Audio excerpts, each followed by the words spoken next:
After my football career, I started sharing my story. And I was speaking with sales teams, and I was speaking with leaders, and I was speaking with students.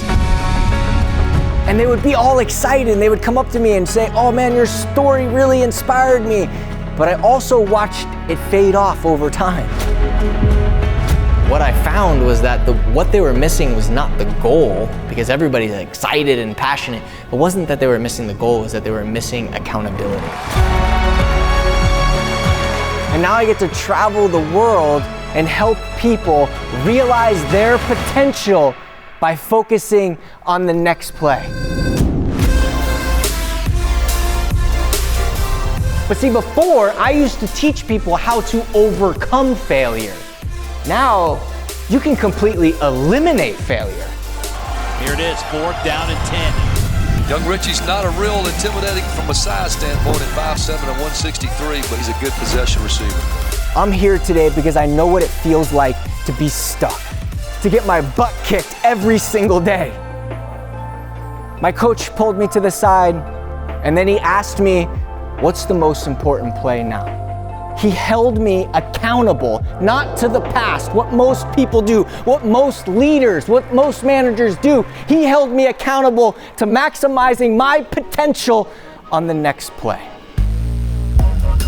What's the one thing that you can do right now to move forward? That's your next play, and you have to define it with 3 things. What are you gonna do? How are you gonna do it? When are you gonna do it by? Go.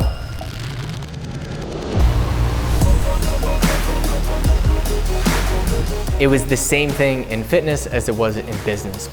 We implemented accountability and coaching. It's the snowball effect of success.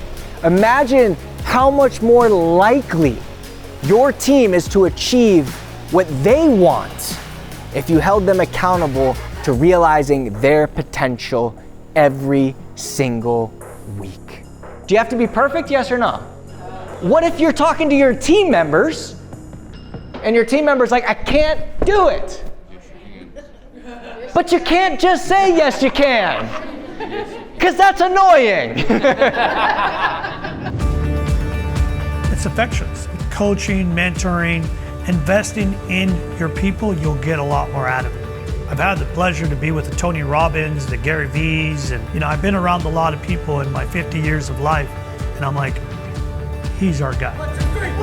As a leader, not just a manager, but as a coach and a leader, did you realize your full potential this past year? Because if you didn't, how can you help the people on your team realize theirs? His story and his passion behind what he's doing today was very motivating. I thought he was amazing. I loved his story. He's real. I think it'll change your life. I can't even put into words. It was like it was directed straight towards me and what I'm going through and my team's going through. So I just have to say that Richie is amazing. I want you, I want your people, I want your team, I want your organization to experience that confidence, that undeniable confidence and action of moving forward and knowing that there is no failure, there's only the next play.